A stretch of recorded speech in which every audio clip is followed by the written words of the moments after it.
Look at whether the top diplomats from the two Koreas, the US and China, will meet and what that could mean for the Korean Peninsula. We'll also discuss the inter-Korean military talks that are taking place today. And for the latest on that and our other top stories, we start by going to the News Centre, where Devin Whiting is waiting for us. Devin?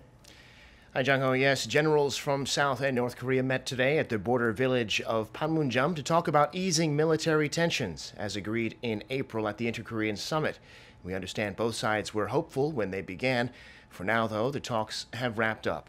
Our Park Ji-won is at Seoul's Office for Inter-Korean Dialogue, and she joins us now with the latest. Ji-won? Good afternoon, Devin. The general-level inter-Korea military talks ran from 10 a.m. to about 2 p.m. Korea time at the Peace House on the South Korean side of the truce village of Panmunjom. According to South Korea's Defense Ministry press poll, the first meeting was in a group setting lasting about 11 a.m. That was followed by a one-on-one meeting between the chief negotiators, which ended at around 2 p.m., meaning they skipped their lunch break. The two sides are now in further discussions within their delegations. The talk started in a friendly atmosphere, with both sides expressing their hopes and expectations that today's talks could yield fruitful results. The two delegations have 5 members each, and they are led by the same officials as last month's talks, Major General Kim Do-kyun from the south and Lieutenant General An Nik-san from the north, who are both considered the same rank. And now let's hear what the heads of the two delegations told the media right before their closed-door meeting. I believe the seeds were already sown in the spring with the April 27 Panmunjom Declaration. Putting our heads together like we are now in this scorching heat will surely lead to fruitful harvests in the fall. I firmly believe that through these talks, South and North Korea can achieve the goals that the international community has been hoping for. Before going into the talks, I'd like to say that by being earnest and sincere, we can bring joy to all those watching today's talks from both Koreas and from all over the world. Let's work so that they say, aha, military cooperation is really at the forefront of inter-Korean relations. It's been nearly 50 days since the two chief negotiators held marathon talks in mid-June. At that time, the two sides agreed to restore the military communication lines on the western and eastern sides of the peninsula, one of which in the west was completely restored earlier this month. According to a military source, the two sides are also likely to discuss disarming South and North Korean soldiers at the Joint Security Area in the DMZ and withdrawing troops and equipment located at some guard posts as a pilot program. The creation of a peace zone around the northern lemon line, the de facto maritime border in the West Sea, is also expected to be one of the key topics. And it's expected that the talks will continue until the late afternoon or into the evening. And I will bring you more updates in the later newscast. Back to you, Devin. All right, Park Ji-won reporting there. Thank you. And it's been officially acknowledged that South Korea's National Security Advisor ChungEui-yong met this month with one of China's top officials and diplomats, State Councilor Yang Jiechi. The presidential office of Cheongwade said Tuesday that Yang's visit in mid-July went unannounced to allow for a smooth dialogue between the two. It said both parties discussed pending bilateral issues, but it did not go into details.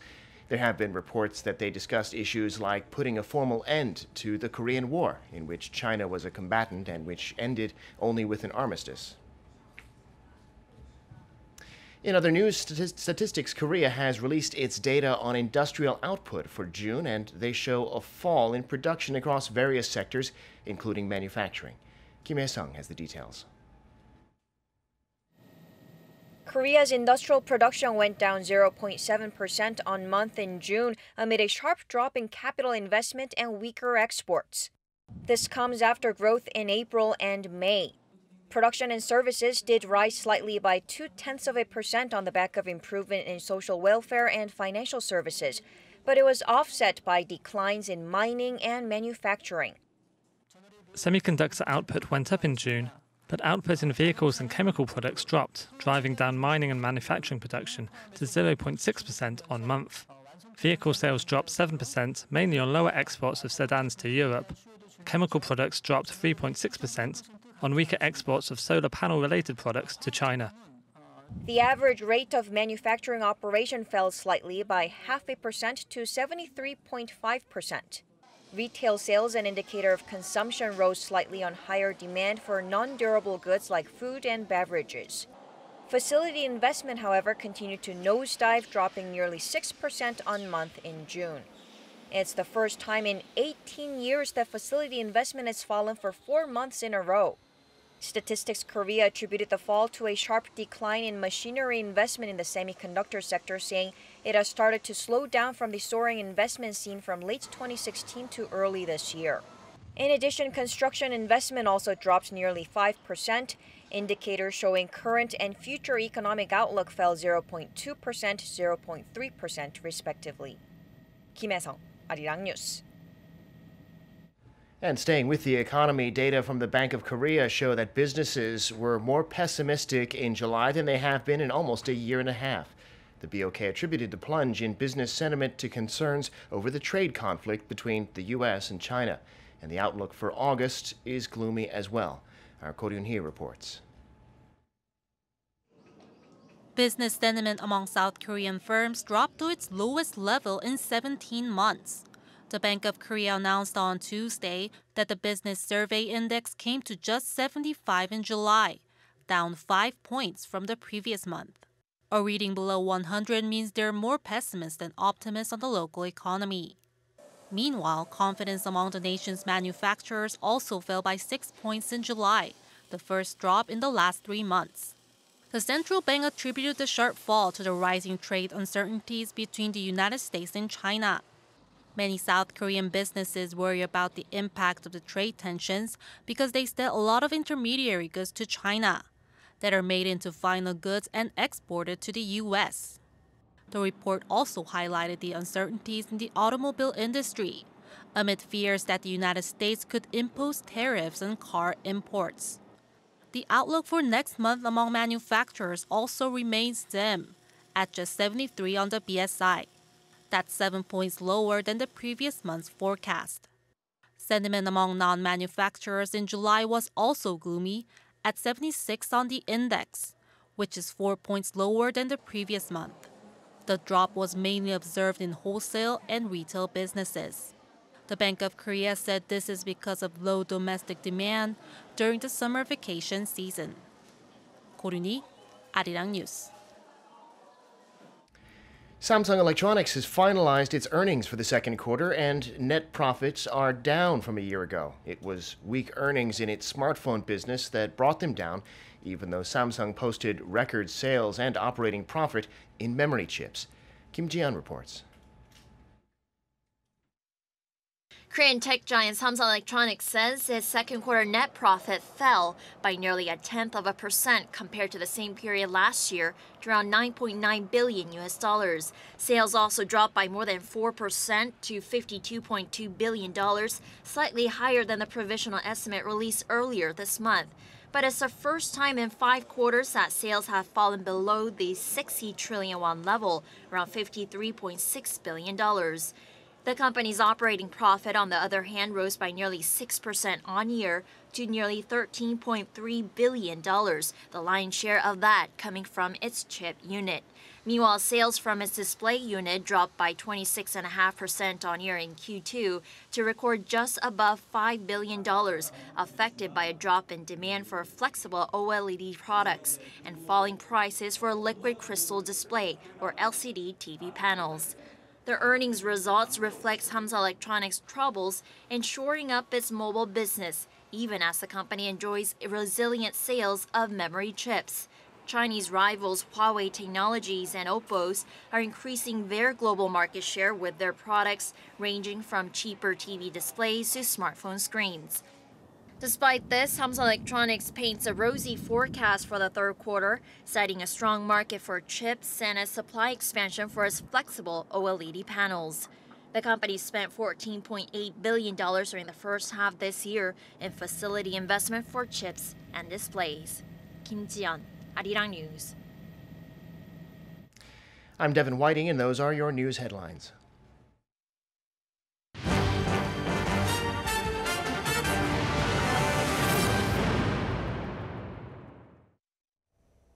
The annual ASEAN Foreign Ministers meeting is underway in Singapore. It began on Monday, bringing together not only the top diplomats of the 10 ASEAN states, but also their partners from South Korea, China, Japan, the US, as well as North Korea. Although a range of regional and global issues will be on the agenda, particular focus will be on issues related to the Korean Peninsula. With the key players of the North Korea crisis all under one roof, watchers will be waiting to see whether their representatives meet to make progress on North Korea's denuclearization and possibly the formal end to the Korean War. Lee Ji-won has this report. The 7-day ASEAN Foreign Ministers meeting and related meetings is expected to cover a wide range of regional and international issues. But among them, the hot topic for this year is likely to be the latest developments surrounding the Korean Peninsula and Northeast Asia. The ASEAN Regional Forum, one of the major sessions at the annual meeting, is the only multi-party regional security forum that North Korea partakes in, and as such, Pyongyang's Foreign Minister Ri Yong-ho is to attend the event as well. And with Seoul's Foreign Minister Kang Kyung-hwa and Washington's Secretary of State Mike Pompeo to be in the city-state this week as well, the focus is on whether these three diplomats will meet and make progress in the June 12 agreement between North Korea and the U.S. The leaders of North Korea and the U.S. met in Singapore just over a month ago to hold a historic and unprecedented summit where the two sides promised to work on improving ties and achieve North Korea's denuclearization. While Seoul's foreign ministry says organizing a three-way meeting is still under work, anticipation is building up on whether Kang and Ri would meet, marking the first foreign ministerial meeting between Seoul and Pyongyang in 11 years. Foreign Minister Kang Kyung-hwa is expected to join in 5 sessions, including the ASEAN Plus 3 meeting. Minister Kang is also scheduled to hold bilateral talks on the sidelines with the majority of the ASEAN member states to discuss ways to boost economic cooperation and regional security. Lee Ji-won, Arirang News. Joining us in the studio now is Dr. Kwon Myung-hyun from the ASEAN Institute for Policy Studies. It's good to have you back, Dr. Go. Thanks for having me. So the ASEAN Foreign Ministers meeting is underway, and on the weekend the ASEAN Regional Forum will also be taking place, where the top diplomats from South Korea, North Korea, the US and China will all be under one roof. Now that's quite an opportunity for all these nations to discuss and have talks. What are your hopes for the meeting that can come out from there? Well, I'm a little bit cautious about the potential outcome of this meeting. The reason is because there are two different agendas right now being proposed implicitly by two sides. We are talking about the United States on one side and South Korea, North Korea, and China on the other one. We are talking about a different order of priority here. The United States is putting up front the issue of denuclearization, and that's the first step that, from the United States point of view, the North Korea should make in order to have progress in the talks between the two countries. Whereas for the rest of the players in the region, one important priority right now, which is on the agenda this time, is the potential declaration of the end of the world. Making the declaration. That's an important political step towards basically replacing the armistice system that the South Korea and North Korea were under since the end of the Korean War, and replace that potentially with a peace regime. So that's a very important step that both Koreas are trying to have within this year. And that's one important objective that North Korea stated that it wants to have this year as well. So I think we're talking about two different objectives here. And then I think the two sides will probably agree to disagree this time. So, as you said, it probably perhaps puts the US in an awkward position. The US top diplomat we're going is the Secretary of State Mike Pompeo, of course, and he'll be trying to emphasize denuclearization while North Korea and South Korea and China will be pushing for the ending the armistice. But do you think there's any way that they can make progress? Do you think actually those three or four countries can meet to discuss? Oh, definitely. They can. Definitely, this is an occasion for sitting down together and discuss about what they agree on and what they disagree on. And the thing is that there's still some gap about what should be the priority when it comes to talking between the United States and North Korea in this case. The United States still wants for North Korea to fulfill what North Korea had promised back in Singapore, which is like taking concrete steps towards denuclearization. North Korea has shown signals, tentative signals, towards that direction, such as beginning to dismantling the missile test site in the western part of the country, and also as returning the remains of the U.S. soldiers who were killed during the Korean War almost 70 years ago. So these are all tentative steps, but for true denuclearization to take place, North Korea will have to do way more than what they have shown so far. So this is what the U.S. position is right now. I think Secretary Mike Pompeo has stated several times. But on the other hand, for North Korea, what they want to hear from the Americans is the bringing the end of the armistice agreement system regime in the Korean Peninsula and replace something more like the peace regime, which from their point of view, it's the offering of security guarantees the regime is seeking. So we're talking about two different priorities, and I don't think that neither side is ready to budge on this, unless there are more talks down the road from now. There were some previous instances where the US and North Korean diplomats were in the same event, but they decided not to hold talks at all.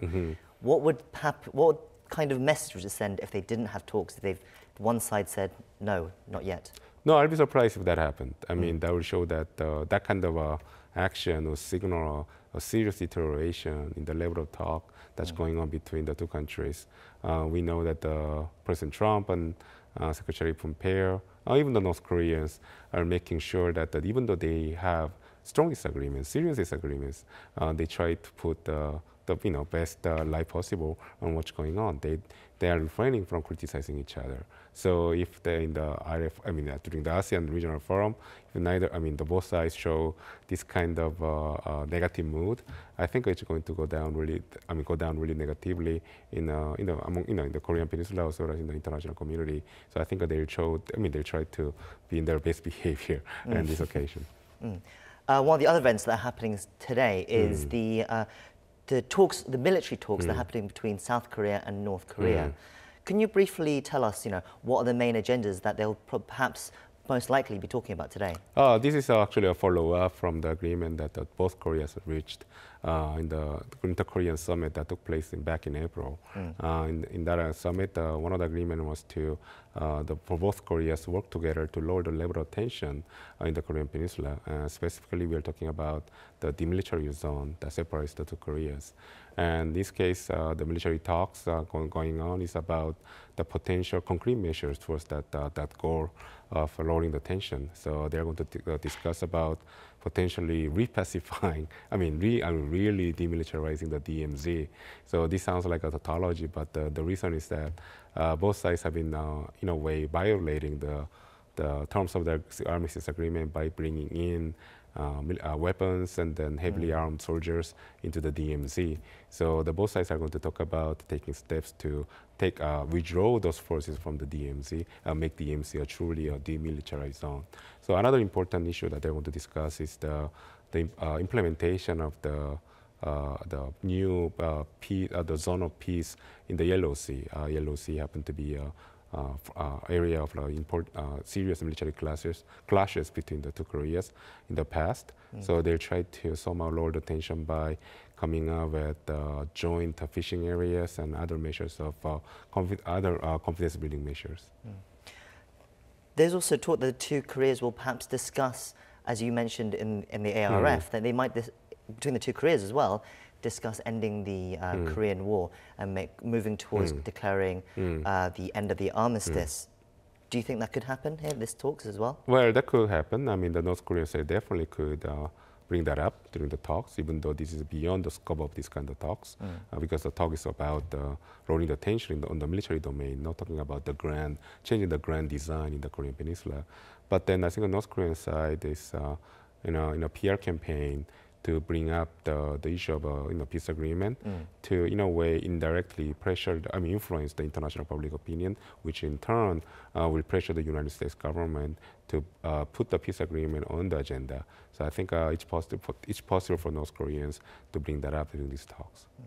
What's interesting about these military talks this time is the fact that it was North Korea who initiated the talks. They said they're the ones who invited South Korea to come and meet. Exactly.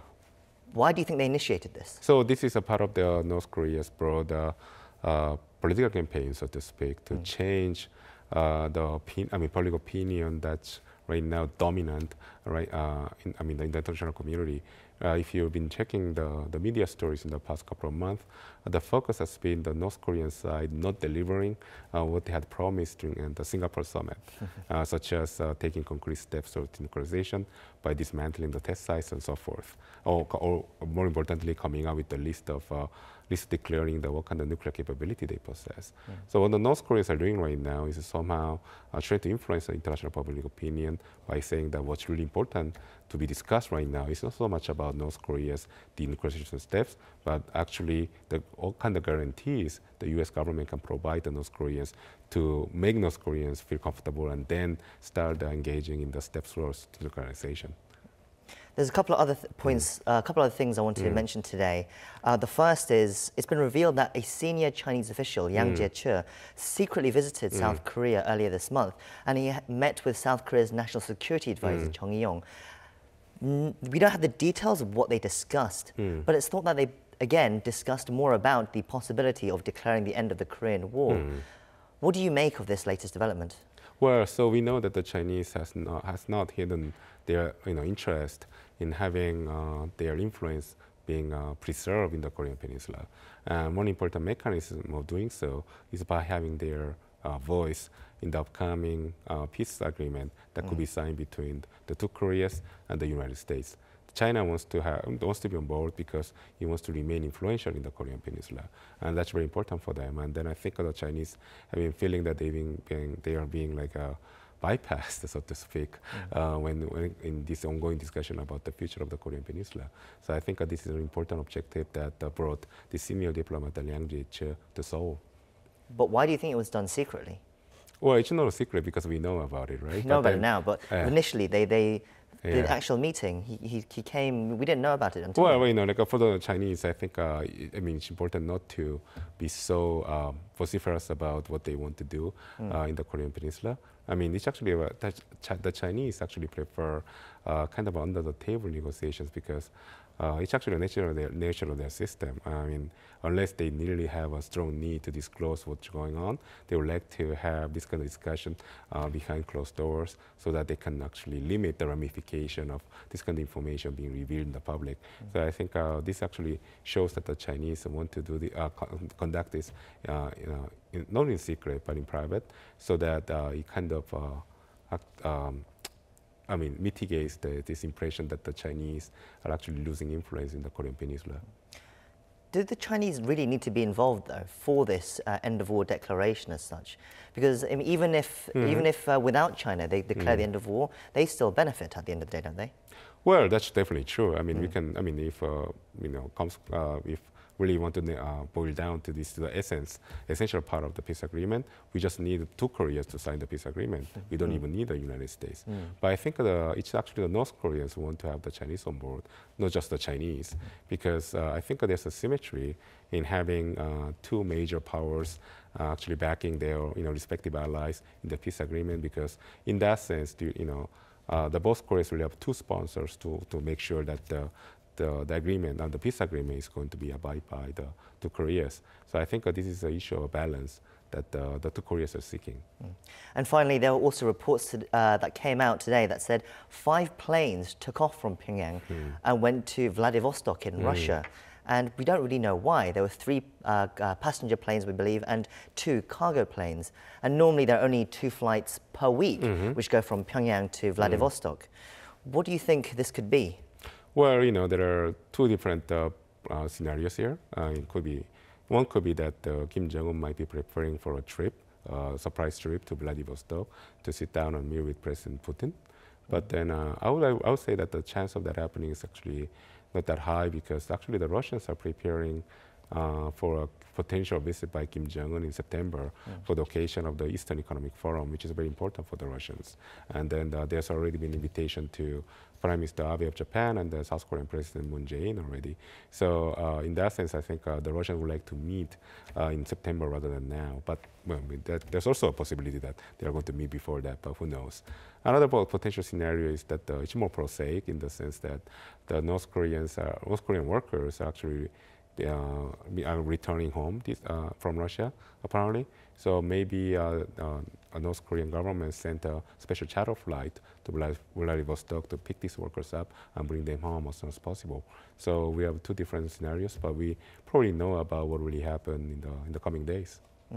Well, quite mysterious. But anyway, thank you for sharing your insights with us and shedding a bit more light on that as well. Oh, my pleasure. That concludes our show for today. I'll be back tomorrow with more insights and analysis of the day's top stories from our guests. Till then, hope you're having a good day and thank you for watching. Goodbye.